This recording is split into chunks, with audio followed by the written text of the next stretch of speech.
전세가 이제 이런 이야기죠. 하락론은 이제 그 엔터테인먼트라고 보고 이제 중간에 순환론적인 입장에서 이제 보자 이거죠. 이제 이런 논리가 있는 것 같아요. 지금 가격이 올라야 되는데 오르지 못하는 이유는 아직 덜 빠졌기 때문이다. 좀 더 빠지면 정부가 대책을 쏟아낼 거다. 전세가가 많이 나오면 또 전세가 대책을 하면서 다주택자들한테 손을 벌릴 거다. 그럼 다주택자들이 집을 사면서 전세 공급이 늘어나서 조금 안정되는 효과가 있을 거니까 이런 논리. 그러니까 예전에 박근혜 때 전세가 미친 전세라는 이야기 나올 때 중공공임대 이런 거 해주면서 혜택 줬던 거 그래서 네. 많이 사라고 네. 그런 거 나올 건데 그때 투자하는 게 어떻겠냐 이런 이야기들이 생각보다 의외로 물론 이렇게 단정적으로 이야기하진 않지만 생각보다 의외로 많은 것 같고 근데 그때까지 왜 기다리라고 하냐 하면은 더 떨어질 거다 조금 더 약간 더 약보합으로 갈 거다라고 이야기하는 거지. 결국에는 뭐냐면 그러니까 투자자 입장에서 불행이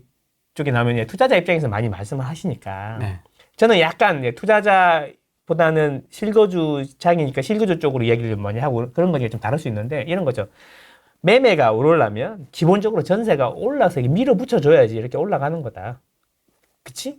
예, 그래서 매매가 조금씩 뭐 보합하고 있는 상태에서 전세가 빠르게 올라가니까 이게 붙어서 이제 전세가가 빠르게 올라서 갭이 작아지면서 투자의 장이 열릴 거다. 근데 그때쯤 되면은 정부가 뭔가 혜택을 많이 줄 거니까 그때는 다주택자들이 집을 살 수 있는 기회가 올 거다. 그러니까 투자자 여러분들은 관심을 가지고 시장을 떠나지 말고 있어라. 이런 이야기인 거잖아요. 그쵸? 그래서 그거를 이제 예전에 하락을 주장하면서 폭발적인 인기를 얻었던 분들은 이제 그거를 이제 2026년, 7년 정도 받고 그때 반등을 해서 그때부터 2030년이 지나면 그런 장이 올 거다라고 이야기하셨던 것 같고 다른 분들은 한 2, 3년 정도는 지나야지 전세가 하고 매매가 붙을 거다. 그리고 그 다음에 투자의 시장이 열릴 거다.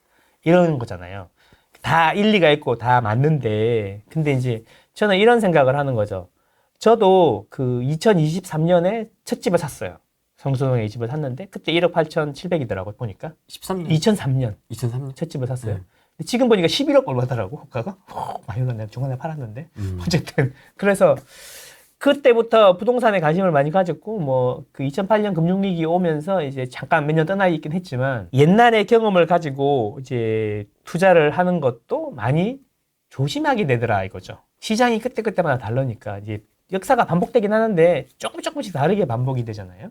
근데 그 조금이 우리한테는 되게 크게 올 수도 있다는 거죠. 저는 그냥 이렇게 생각합니다. 그 데이터를 계속 보면서 이제 데이터도 보고 뭐 현장에도 다니고 이래야지 나는 두 개가 다 이제 시너지를 내갖고 시장을 좀 보는데 투자를 하는데 나한테 도움이 될 거라 생각하거든. 그래서 그렇게 많이 보는 편인데 보통은 이제 증권사 출신들은 데이터를 주로 많이 이야기하는 것 같고 물론 뭐 감정적인 부분에도 호소하지만 경험이 많으신 분들은 본인의 경험을 기준으로 많이 이야기하시는 것 같아. 2013년에 서울이 바닥을 찍고 올라왔는데 그때가 전세가율이 뭐 65%가 됐을 때 투자가 활발해졌다. 뭐 이런 이야기도 있고. 그래서 전세에 붙는 시간이 많이 필요하고 앞으로 2, 3년 남았다. 이런 이야기인 것 같더라고요. 네. 그래서 이제 그거를 진짜 그런지 한번 봤어요. 데이터를. 난 아닌 것 같아서 네. 찾아봤지 또. 그죠? 옛날에도 봤지만 한 번 더 정리해서 나왔지. 자, 어. 이거잖아. 전세값이 튀자 캡 투자도 똘똘한 한 채 쏠림, 아파트값 미루 올리나 이런 이야기인 거잖아요. 그러니까, 쏠림까지는 인정. 쏠림까지 인정. 네. 근데 이런 이야기잖아. 이제 그래서 이제 전세 가율을 한번 봤어. 이 KB에서 나오는 건데 이제 2009년이 제일 낮았네 보니까 그죠? 네. 제일 낮았고 2006년 이럴 때는 30%밖에 안 됐던 것 같아요. 제 생각에도 저도 집을 살 때 그랬던 것 같아요. 근데 이제 이러다가 이제 이게 쭉 올라가갖고 2016년이 피크였다. 60 몇 %대 중반대까지 올라갔다가 지금 내려와가지고 이제 똑같죠. 2023년 12월부터 다시 반등해갖고 올라가고 있다. 이런 거죠. 전세가율이. 네. 그래서 요걸 요렇게 당겨보면 2013년 그때보다 조금 높아. 근데 이제 KB 기준으로 보면 2013년 1월부터 매매가 오르기 시작했거든. 오르기 시작했어요. 그래서 예, 그렇죠. 그래서 이제 캡 투자가 늘어날 거냐 이런 이야기인데, 근데 이제 나는 좀 안타까운 게 캡 투자라는 이야기가 그 신생어죠. 2010년대 중반에 나타난 이야기죠. 캡 투자라는 이야기 처음 나왔죠. 캡이 작아야 된다. 무피, 뭐 풀피, 뭐 이런 이야기 했는데 그 피가 뭐야? 피 같은 내 돈이라고 피 같은 내 돈이 하나도 안 들어간다. 무피, 풀피, 막 이런 이야기 했었는데 네. 이 전세 낀매매라는 거는 옛날부터 존재했고 그거의 일부가 캡 투자라는 거지. 이걸 확실히 하자는 거죠. 캡 투자는 이런 의미예요. 갭투자는 캡이 적은 걸, 그러니까 투자금이 조금 들어가는 거를 여러 채 많이 산다는 개념이 포함되어 있는 거고, 전세 낀 투자는 그 전세가율이 30%든 10%든 50%든 90%든 전세를 끼고 사는 거를 전세 낀 투자라고 하는 거죠. 매매라고 하는 거죠. 그렇죠. 근데 이 큰 범위 안에 갭 투자가 들어가 있는 거고, 근데 네. 이제 요거를 갭 투자가 하도 조회수 빠는데 도움이 되니까 이제 다 이제 전세 끼고 사면 갭 투자라고 하는 거죠.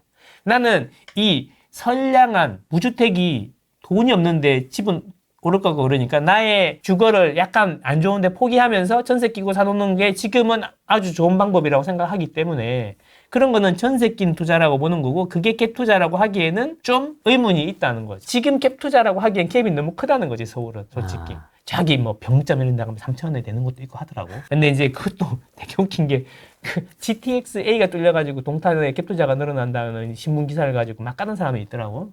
하락자 중에. 근데 참 어이가 없는 게 GTX-A 뚫린 거는 동탄이고 그 동탄 그 하성에 갭 투자가 많은 거는 저기 동탄 말고 딴 동네 이야기거든. 병점 이런 데 이야기거든. 그러니까 서로 신문 기사도 딴 소리 하고 있는 거고 그 사람도 딴 소리 하고 있는 거야. 매매가 5억인데 전세 4억에 사가지고 2년 지나니까 매매가 6억이 되고 전세가 5억이 되는 거지. 그러면 1억 올랐잖아요. 근데 안 팔았으니까 돈은 아닌데 1억 올랐는데 아니지.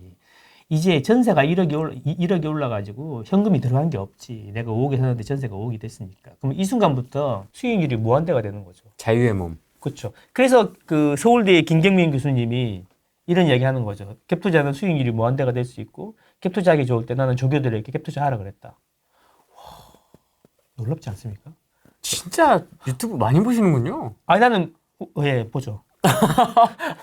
진짜 다 보시는군요. 아니 나는 내가 좋아하는 사람들 거는 무조건 보죠. 아. 3% 중에 그 뭐라 그러지? 언더스탠딩은 다 언더스탠딩이 주식 관련된 거는 다 부동산 관련된 건 다 봅니다. 소라게도 수요와 공급이 부족해가지고 이상한 현상이 일어나고 있다. 소라게 집 있잖아요.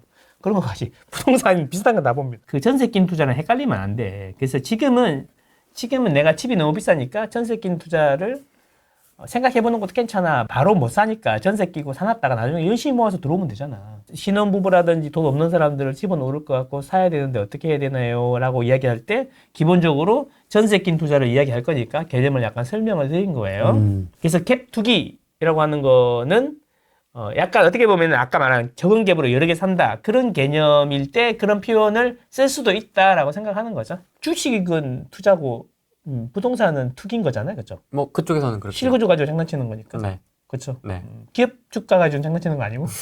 아, 그죠. 단기적인 이익을 노리는 거죠.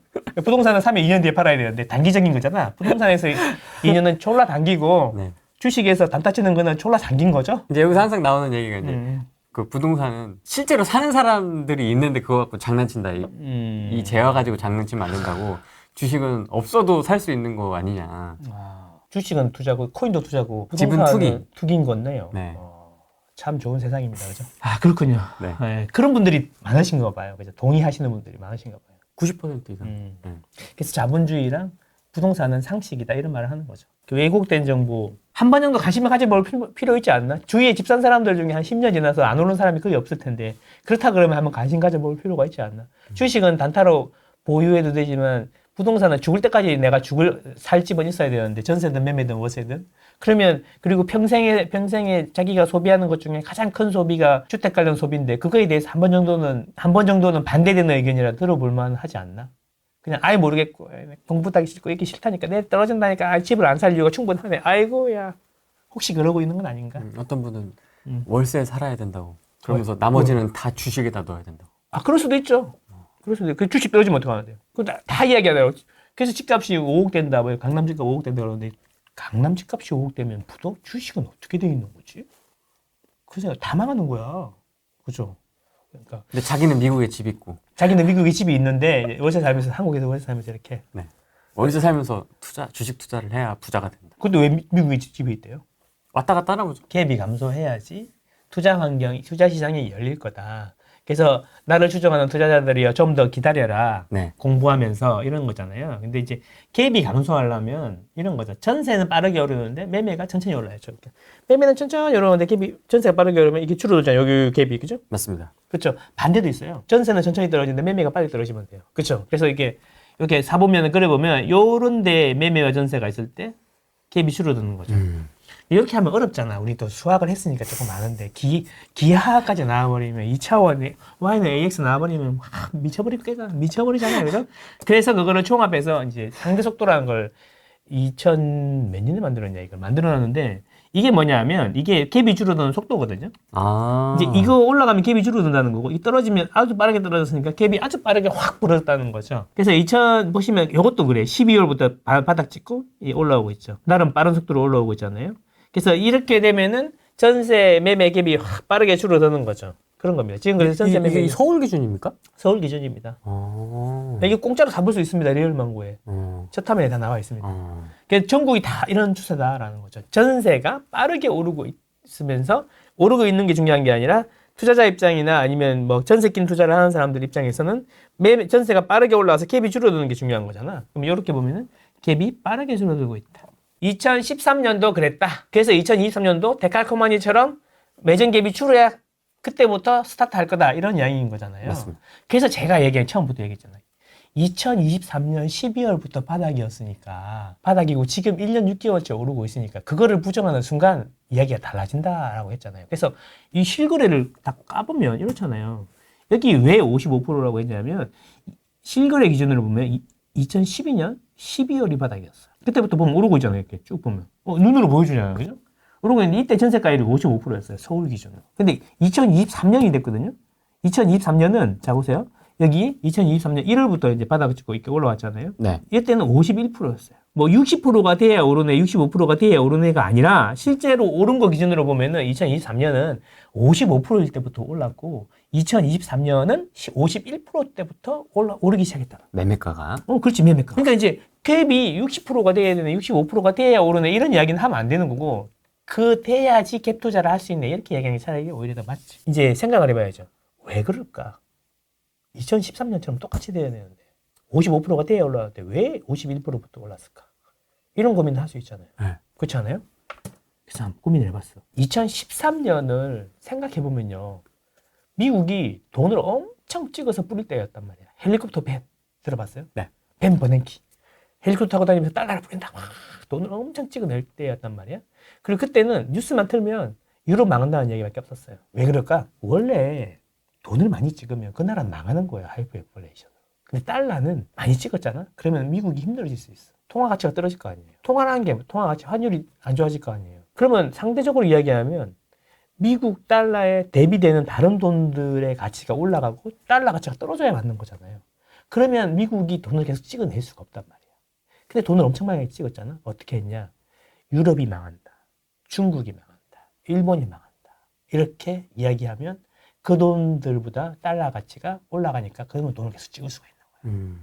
그래서 피치, 무디스, 신용평가 기관들을 동원을 하고 유럽이라든가 중국 이런 데 신용등급을 강등시킵니다. 그러면 신용등급을 강등시키면 국채 금리가 급등하면서 걔네들이 힘들어집니다. 그렇게 해서 다른 나라 모든 돈들의 가치를 떨어뜨리려고 한 다음에 자기 돈을 막 찍는 거죠. 이건 제 생각입니다.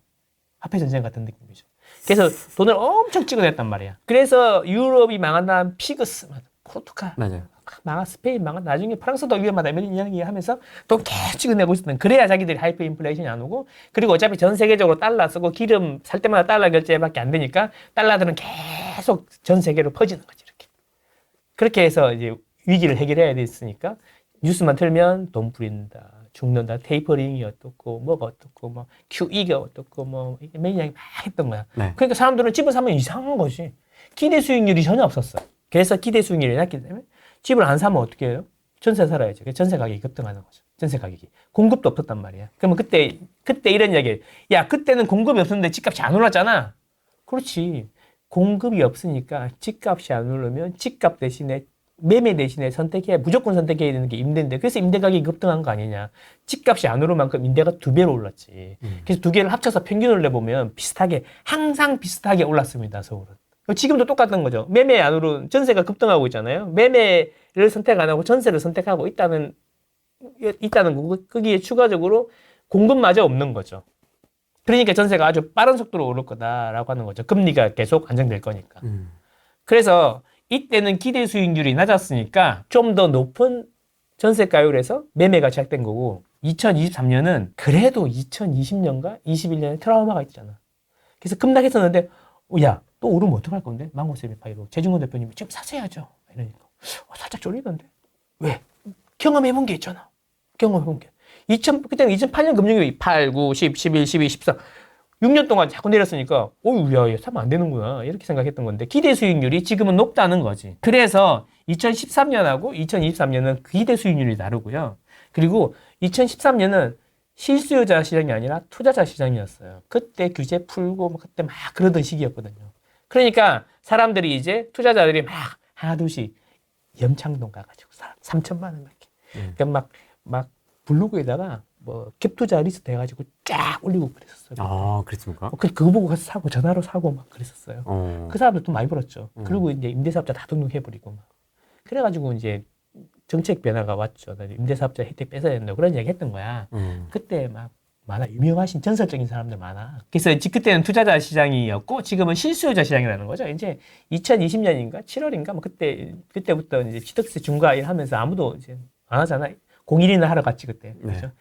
오피하고 01하고 지산하고 얼마나 좋았어. 야 세상이 이렇게 막 핑크빛이 영원히 핑크빛이 줄 알았지. 핑크하면서 샀으니까 이제 나도 경제적 자유로 오는 건가? 저 선생님처럼 똑같이 5년만 따라하면 된다 그랬는데 벌써 1, 2년만 이렇게 짐을 많이 싸도 되는 건가? 너무 쉬운데? 너무 쉬운데 핑크하고 그랬죠.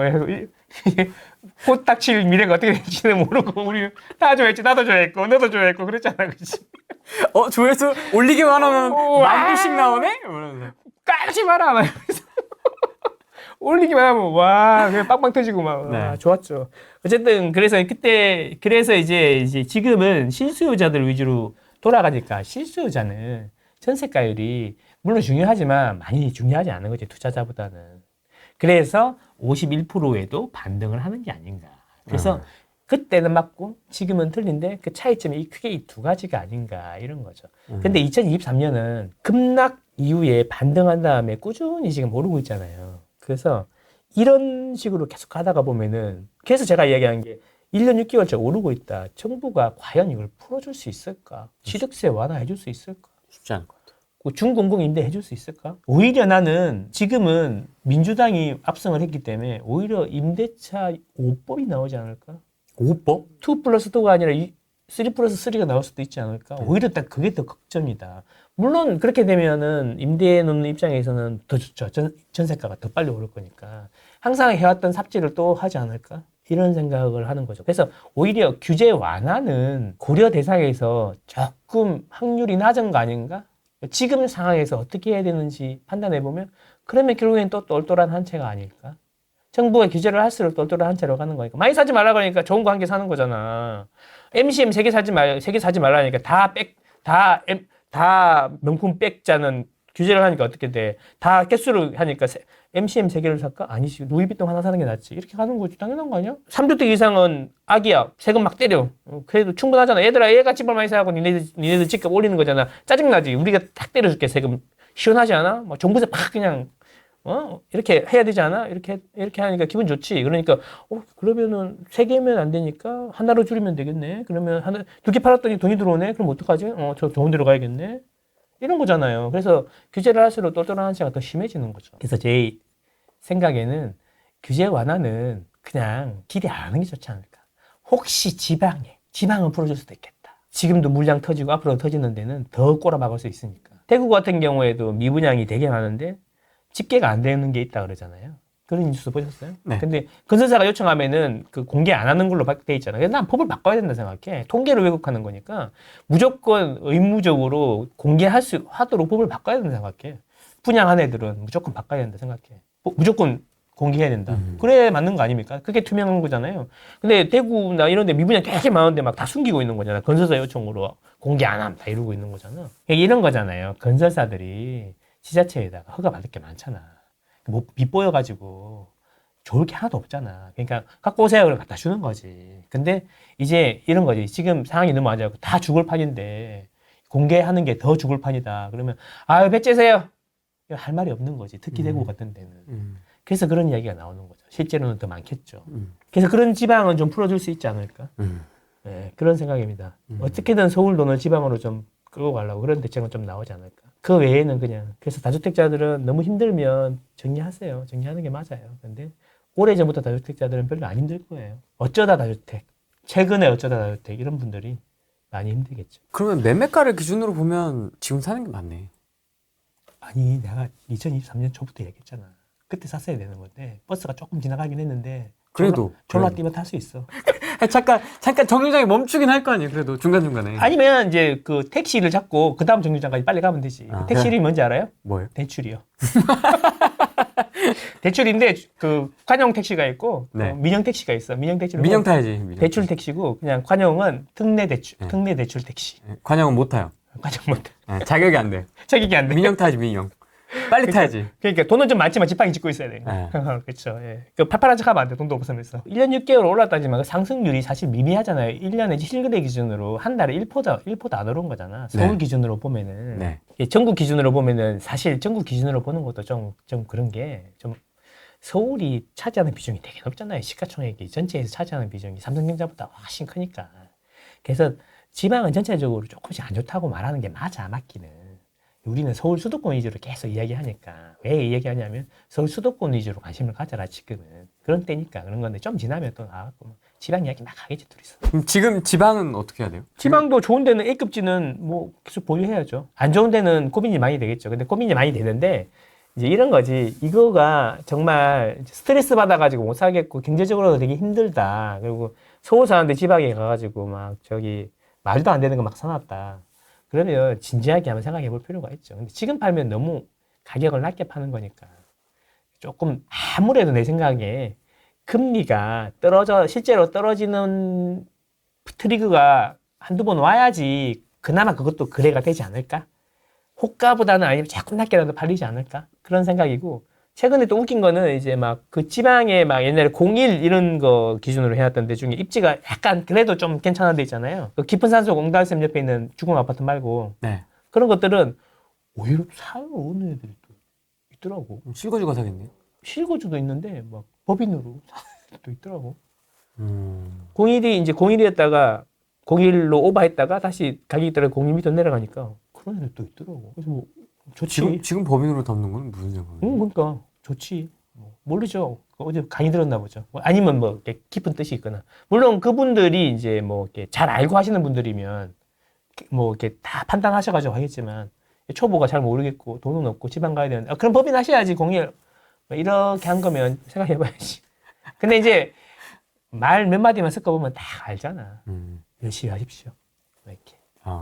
제가 진짜 안 팔라 그랬는데 돈이 급해가지고 이거 2년만 버티면 오를 것 같은데 이러면서 막 아니 깎으려고 그랬는데 미리 약을 쳐야 될 거 아니야.